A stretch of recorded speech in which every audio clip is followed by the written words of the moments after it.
Mesdames et messieurs, merci pour votre fidélité indéfectible. Mikouba Télévision, il est l'heure de vous informer. Bienvenue à ces grands directs. D'abord, le sommaire. Activité magmatique au sein du volcan Nyamulagira depuis lundi à 18 h locale. Le gouverneur militaire du Nord Kivu, le lieutenant-général Ndima Constant, a à travers son porte-parole, le lieutenant-colonel Njike Kaiko Guillaume, appelé la population de Goma au calme et à vaquer librement à ses occupations. Et puis à Ituri, Bruno Lemarquis, coordonnateur humanitaire des Nations Unies en RDC, s'inquiète de la dégradation de la situation humanitaire dans cette province. Inquiétude présentée après son entretien avec le gouverneur militaire de l'Ituri le lundi 13 mars dernier. Au Kasaï central, plus de 50 filles mineures grosses ont bénéficié ce mardi 14 mars à Kananga des kits de maternité. Cette action rentre dans les cadres du projet Justice Autonomisation de la femme et fille du Kasaï central. Soleil Ntouma-Moufika, notre correspondant sur place, nous en parle tout de suite dans ces grands directs. À toutes et à tous, bienvenue.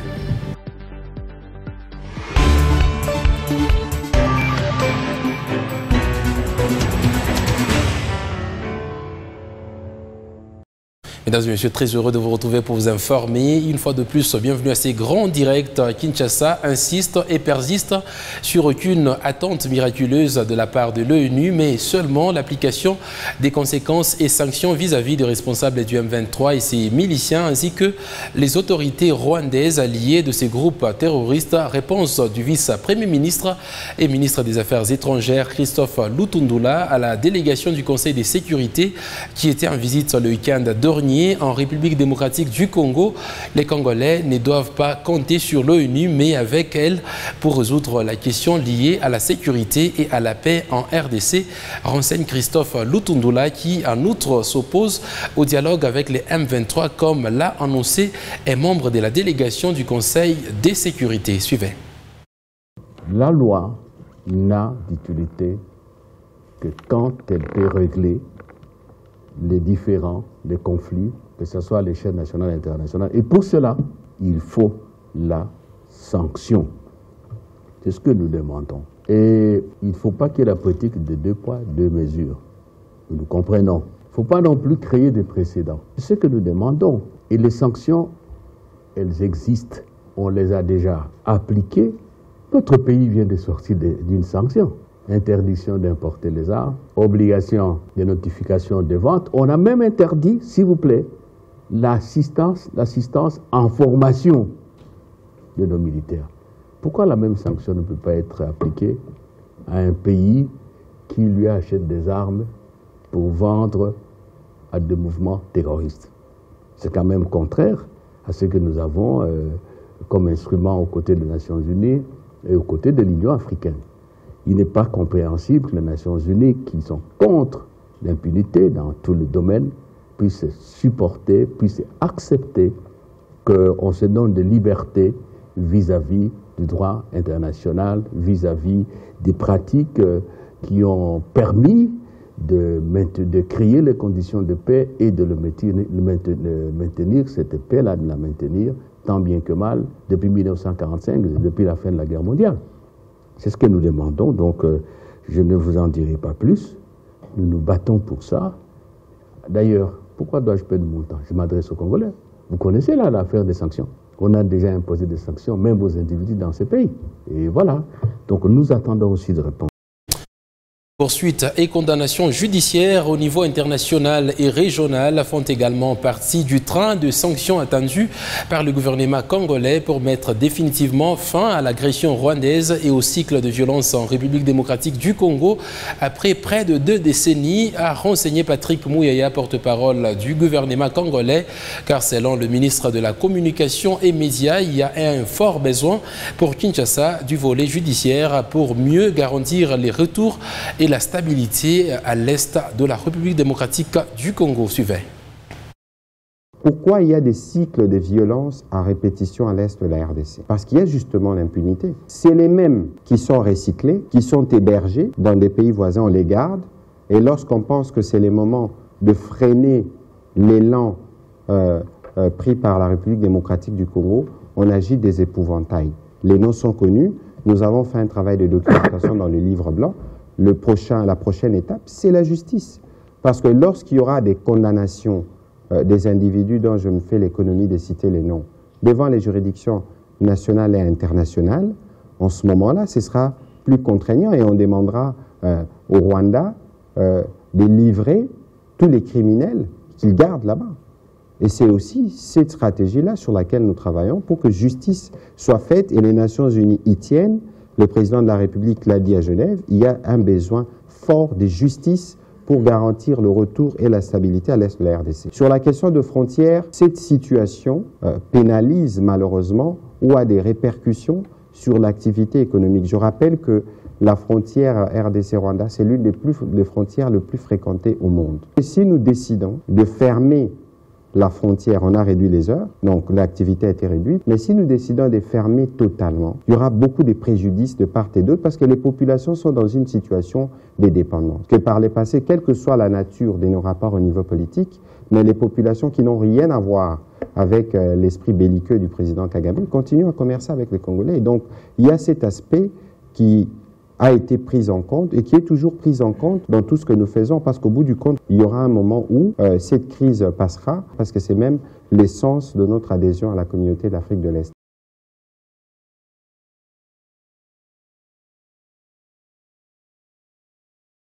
Travailler pour le respect des conclusions des différents pourparlers ayant eu lieu et qui ont été notifiés au M23 en vérifiant notamment que les cantonnements s'effacent conformément au mini-sommet d'Addis Abeba. C'est les mises au point qui a été faite ce lundi 13 mars par le gouvernement congolais. Suivez les détails dans cet extrait du vice-premier ministre et ministre des Affaires étrangères Christophe Lutundula, choisi pour vous parler au Kingu. Ce mini-sommet a décidé de confier à l'Angola la charge de notifier chaque fois les recommandations et les décisions prises par le mini-sommet. Allez dire au M23 pour qu'il n'allègue pas l'ignorance de ce qui a été décidé. Voici ce qui a été décidé et voici les conséquences si vous ne vous exécutez pas. Et le président Lourenço, comme chef d'État de l'Angola, devait travailler avec le président Uhuru. C'est ainsi que vous avez appris que le président Lourenço a reçu une délégation du M23 pour notifier justement ce qui a été décidé à Addis Abeba. Maintenant, le ministre de la Communication vous a dit, rien n'est exécuté. L'Angola, pour autant qu'il prend au sérieux, et c'est sérieux, le mandat qui lui a été confié a l'obligation de mettre en mouvement ce mécanisme qu'on lui a confié pour s'assurer que ce qui a été décidé est à tout le moins en train de s'exécuter. Voilà pourquoi le président Lourenço, après en avoir référé au chef d'État concerné, il a informé le président Kagame, il a informé le président Tshisekedi, le président Ndayishimiye, le président Ruto. Je crois là, la présidente de la Tanzanie a aussi l'information. Tout le monde a été informé et l'Angola a dit, en vertu du mandat qui m'a été confié, voici ce que je fais, j'amène. Je crois que ça doit être au niveau d'un bataillon. Hein. Bon, je ne suis pas fort en matière militaire, avec tout l'équipement qu'il faut, pas pour aller attaquer, je ne vous mentirai pas en vous racontant des histoires, mais pour faire en sorte que ce qui a été décidé, notifié au M23, soit exécuté, notamment en vérifiant comment les choses se passent. Et je crois que l'Angola veillera à ce que le cantonnement se fasse et que ce cantonnement soit un cantonnement sécurisé. Voilà, grosso modo, la question telle qu'elle se pose, qu'il n'y ait pas d'équivoque. L'Angola. L'insécurité persiste dans l'est de la République démocratique du Congo depuis plus de 20 ans. Plusieurs voies, dont celle diplomatique, ont été entamées par les autorités congolaises pour retrouver la paix dans cette partie du pays. Mais sans succès jusque-là, le dialogue serait le seul mécanisme efficace pour le retour de la paix, a estimé la délégation du Conseil de sécurité de l'ONU à Kolwezi dans les Lualaba. Plusieurs bouches parlent de cette proposition du Conseil de sécurité aux Congolais et pensent que ce n'est n'est plus l'heure de dialoguer, mais plutôt de mettre en difficulté les M23 et son patron, le Rwanda. Il faudra pour ce faire avoir confiance à notre armée, a souligné Daniel Kapenda, analyste politique, lors d'une interview accordée à John Daïle Monda et à Missy Aruna. La chose est très simple. Il y a un adage français qui dit « Vivre sans gloire, c'est mourir tous les jours ». Lorsque nous allons à l'église, on nous dit ceci: si votre frère a quelque chose contre vous, reprenez-le, dites-le lui. Si il n'entend pas, associer quelques frères et aller le voir. S'il s'endurcit, vous associez le pasteur. S'il s'entête, vous le mettez devant l'assemblée de l'église. Et s'il se cadre dans sa position, vous le livrez à Satan. Toutes les étapes ont été franchies. Et nous sommes à la dernière étape. Nous devons livrer le Rwanda à Satan. Nous avons été à tous les dialogues. Nous étions très collaborants. Le chef de l'État a usé de la plus forte diplomatie pour que nous ayons gain de cause et que notre voix soit entendue. C'est-à-dire, nous quittons la table de négociation, il y a récidive et nous y rentrons. Non, maintenant on doit se battre. Nous avons une armée très forte et la réputation de l'armée congolaise, elle est connue, même par le monde. Et nous devons nous réorganiser et défendre la nation. Makila Pona Ekolo, Bendele Ekweyate. Et puis dans un briefing organisé conjointement la nuit du lundi 13 mars par le ministre des Affaires étrangères et son collègue de la communication, Patrick Mouyaya, est revenu brièvement sur l'activité peu habituelle observée depuis ce lundi sur le volcan Nyamulagira. Le porte-parole du gouvernement congolais confirme l'information tout en précisant que les autorités provinciales et l'observatoire volcanologique de Goma vont communiquer davantage pour éviter des mouvements, des paniques au sein de la population. Extrait du propos plutôt de Patrick Mouyaya, choisi pour vous parler au Kingu.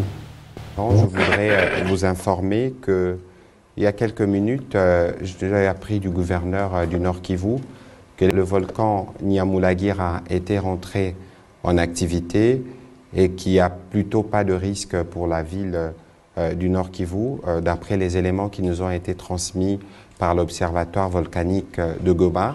Mais il est important que la bonne information soit donnée à temps pour éviter de mouvements de panique et des spéculations à propos. Nous pourrons y revenir dès que nous aurons plus d'éléments et je pense qu'au niveau du gouvernement provincial dans le Nord Kivu, dans les heures qui viennent, il y aura une communication qui se fera de manière conjointe avec l'Observatoire volcanique de Goma. Activité magmatique au sein du volcan Nyamulagira depuis lundi à 18h locale. Le gouverneur militaire du Nord Kivu, le lieutenant-général Ndima Constant, à travers son porte-parole, le lieutenant-colonel Njike Kaiko Guillaume, appelle la population de Goma au calme et à vaquer librement à ses occupations. À lui d'ajouter que la population veille à l'observation de mesures d'hygiène suite aux retombées de l'activité du volcan dans des zones habitées. Suivez le lieutenant-colonel Njike Kaiko Guillaume, porte-parole du gouverneur militaire du Nord Kivu. Son Excellence, Monsieur le gouverneur militaire du Nord Kivu, le lieutenant-général Ndima Komba Constant, porte à la connaissance de la population de Goma et des environs que le lundi 13 mars 2023, à partir de 18h temps local, les services spécialisés de l'Observatoire volcanologique de Goma, OVG en sigle, lui ont fait part d'une activité des magmas à de faibles profondeurs vers le cratère central du volcan Nyamulagira. Les données scientifiques antérieures de cet outil de surveillance avaient relevé le fait que si écoulement de lave y aura, celle-ci serait enterrée dans le parc national de Virunga. Pour ce faire, l'autorité provinciale appelle la population au calme et à vaquer librement à ses occupations, car la ville de Goma n'est pas en danger. Elle rassure cependant que l'OVJ poursuit son observation sur terrain et à partir de son réseau de surveillance. Toutefois, le gouverneur de province recommande l'observation des mesures d'hygiène concernant le lavage des légumes, car les produits volcaniques tels que les cendres et des scories peuvent retomber dans les zones habitées consécutivement à cette activité dans le cratère. La partie orientale de la République démocratique du Congo, Bruno Lemarquis, coordonnateur humanitaire des Nations Unies en RDC, s'inquiète de la dégradation de la situation humanitaire dans la province d'Elituri. Inquiétude présentée après son entretien avec le gouverneur militaire de cette province, c'est lundi 13 mars. Pour ses représentants spéciaux adjoints du secrétaire général des Nations Unies, il est important de garder la province d'Elituri parmi les provinces à assister avec son nombre élevé de déplacés, estimé à plus d'1,5 million. Suivons-le dans ses propos recueillis par Marcus Jean-Loïca. Il y a assez d'inquiétudes compte tenu des derniers développements en Ituri sur la situation humanitaire, les derniers événements. Donc il y a eu beaucoup de personnes déplacées en plus. Le nombre de déplacés a encore augmenté, le nombre de déplacés qui est déjà très élevé avec 1,5 million et encore plus élevé. Il y a des difficultés d'accès. Et puis, donc la situation humanitaire en Ituri, et puis beaucoup d'attention en ce moment en RDC qui est donnée sur la crise humanitaire autour de Goma, à cause de la situation liée au M23. Donc c'est une visite un peu de solidarité, mais aussi de voir qu'est-ce qu'on peut faire en plus pour appuyer en tant qu'humanitaire les autorités ituriennes et les populations ituriennes pour faire le maximum pour que ça reste sur le radar de nos actions. Rendons-nous à présent au Kasaï central. Plus de 50 filles mineures grosses ont été bénéficiaires ce mardi 14 mars à Kananga des kits de maternité. Ceci s'inscrit dans le cadre du projet Justice Autonomisation de la femme et fille du Kasaï central. D'après Nathalie Kambala de FMMD, outre ces kits, ces filles seront prises en charge dans plusieurs domaines de la vie. On l'écoute au micro de notre correspondant Soleil Toumamfika. Composé de kits de dignité. Vous savez, le kit de dignité, c'est déjà un seau avec savon, bande hygiénique, slip, torche, sifflet, consort. Il y a aussi le kit de LED composé de couvre-bébé, de costumes bébé, de habits de bébé, de chaussures, de peignes et aussi l'accès à la consultation prénatale et aussi l'assurance de frais de maternité. Et juste après, je pense que ces filles, nous allons les accompagner pour leur retour à l'école dans le cadre de la rescolarisation. Elles seront nos sensibilisatrices. Elles ont vécu une étape de la vie, on les a accompagnées. C'est maintenant de leur devoir d'aller aussi sensibiliser les autres amis que c'est dangereux de traverser des moments comme ça. Nous ne sommes pas pour les encourager en leur donnant des histoires, mais ça a toujours des conséquences désastreuses si la fille a des complications, si la fille avorte, si elle a des maladies sexuellement transmissibles, et aussi il y a toujours des attaques de leurs bourreaux qui sont toujours autour d'elle pour voir dans quelle mesure, où sont les familles de bourreaux. Donc on doit aussi garantir leur sécurité parce que c'est très important. Voilà, FMDI a identifié 50 et nous avons demandé, je sais que la division nous a informé qu'il a déjà plus de 12 cas. Donc il y a des cas qui arrivent de part et d'autre, mais pour le moment, nous on avait prévu que le kit de 50. En séjour dans les territoires de Lubudi, Lydia Kapapa Kalassa, commissaire général du gouvernement en charge de l'économie et commerce extérieur, a fait une escale à Fungurume et a appelé sa base à la conscience et lui présenter les projets du gouvernement provincial en faveur de ces territoires en général. Et cette commune en particulier était l'objet de cette rencontre tenue dans la soirée du samedi 11 mars sur place à Fungurume. Grace Kalong nous en dit plus. C'est par de chants véhiculant de messages d'encouragement et d'amour que Lydia Kapapa, accompagnée de ses 2 petites filles, a été accueillie à Fongoroumi sur sa route vers Lubudi qui est son fief naturel. Arrivée tardivement, cette fille de Lubudi ne s'est pas empêchée de sympathiser avec sa base locale.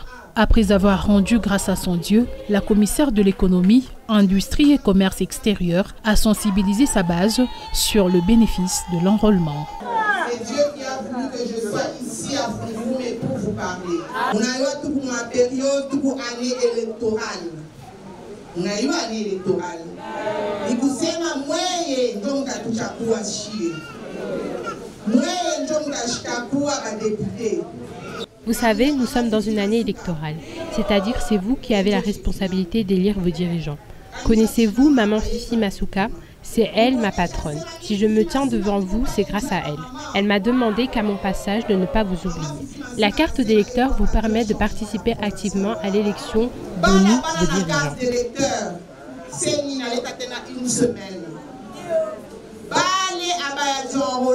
Parce que nous vous participez pour ma décision à mon kini.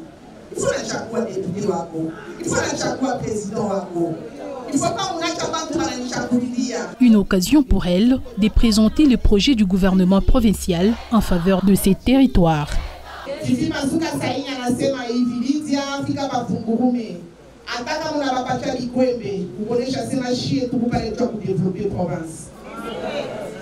Fifi Masuka anasema tatu kia kwanza masomo. Fifi Masuka m'a envoyé avec 3 projets. D'abord la construction d'une école, un orphelinat et enfin un centre de formation professionnelle. Et ça, nous allons le faire. Il est en capacité à niveau, tout à construire, tout à centre de formation.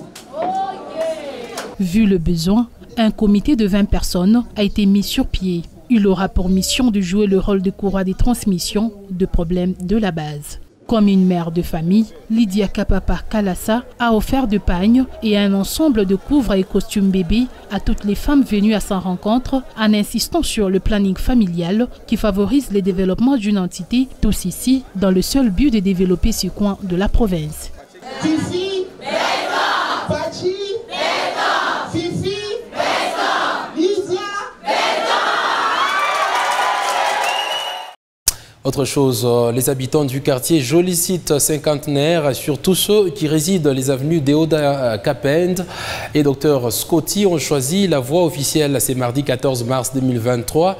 Un tête-à-tête a eu lieu entre le ministre des Infrastructures Machata Kayembe Célestin et son homologue de l'Intérieur et Sécurité Deoda Kapenda. Au menu exposé la situation liée aux menaces des têtes d'érosion occasionnées par la dame pluie, mais aussi l'insécurité qui bat son plein dans cette partie de la ville. Cet entretien s'est déroulé en présence du commissaire provincial de la PNC. À cette occasion, plusieurs résolutions ont été prises à l'immédiat en vue de répondre favorablement aux cris d'alerte de cette population soucieuse de retrouver un sommeil paisible au sortir de la salle après environ des heures d'échange. Dr Scotty Kabongo, représentant de ses habitants, n'est pas resté indifférent. On le suit. Tunalomba kwa population yote ile ya Joli Site cinquantenaire, Joli Site en général, avec qui m'a échange tunatokea kuwa nayo na autorité tout dans province. Nous demandons à toute la population de tout le quartier Joli Site, vu les échanges avec les ministres de l'Intérieur et son collègue des infrastructures, c'était des échanges constructifs et les résolutions sont déjà là. À partir de ces jours, par exemple, ils vont mettre en place des souciettes sur certains points chauds du quartier. Vous savez bien que l'insécurité a bien repris. On passe nuit avec la peur au ventre. Avec la présence du général et sa confirmation, à partir de ce soir, du 14 mars, des souciettes seront installées. En ce qui concerne les routes, ils nous ont rassuré que dans 2 jours, ils vont s'attaquer à toutes les têtes d'érosion. Vous le savez bien, les informations seront partagées dans le groupe WhatsApp du quartier. Nous allons suivre de près la réalisation de ces recommandations. En ce qui concerne la sécurité, elle concerne chacun de nous. La population d'une part et les autorités d'autre part. Nous devons nous munir de tous les instruments qui nous permettent de signaler la présence de bandits en attendant l'arrivée des services de sécurité. Mais l'autorité n'a pas de il faut alerter les voisins, il faut tout couiller na ma sifflet, ma vuvuzela, ma sirène, tu n'as pas chaque fois nayo. Et quand on a signalé, tu as créé ma bruit en entendant qu'il y a intervention.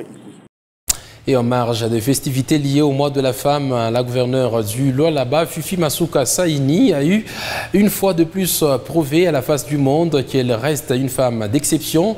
Et ce sont là les mots du ministre provincial de l'énergie du Lualaba, maître Damien Pichundaï, qui salue l'implication de la gouverneure ad intérim, Fifi Masuka Saini, dans la réussite totale de la journée du 8 mars et réitère par ailleurs en tant qu'homme genré son combat pour un monde 50-50. En marge des festivités liées au mois de la femme, moi j'étais personnellement impressionné par son Excellence Madame Fifi Masuka Saini pour son grand cœur. Et elle a prouvé à la face du monde, encore une fois de plus, qu'elle a été toujours humaniste. Et deuxièmement, ce qui m'a impressionné, c'est de voir la gouverneure réunir toutes les femmes de tous les horizons. On a vu les mamans militaires, les mamans enseignantes, les femmes maraîchères. Elle les a encadrées elle-même. Vous avez vu les images, je n'ai pas vraiment de commentaires à faire. Et donc, même la première dame, Denise Nyakeru Tshisekedi, a été fortement impressionnée. Elle a compris que la province est entre de très bonnes mains. La province, elle est vraiment bien encadrée et orientée. Donc, j'invite la population lualabaise en général et la population de Kolwezi de beaucoup prier pour cette dame. C'est une valeur sûre.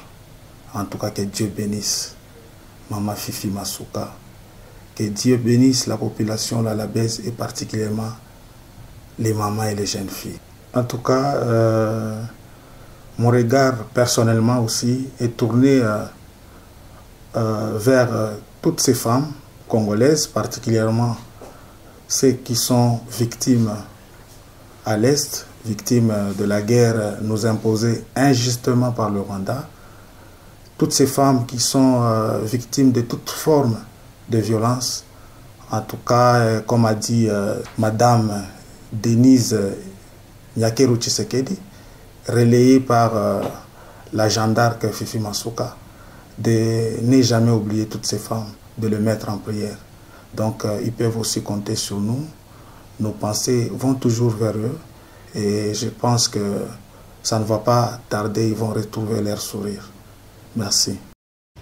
Terminons par cette information. Plusieurs dégâts matériels sont enregistrés à Kolwezi, chef-lieu de la province du Lualaba, après la pluie qui s'est abattue la nuit du lundi 13 mars 2023. L'école primaire Ipanga, une école publique de la cité Jekamine Moussonoï, a vu une partie de ses locaux tomber. John Dailemonda pour plus de détails.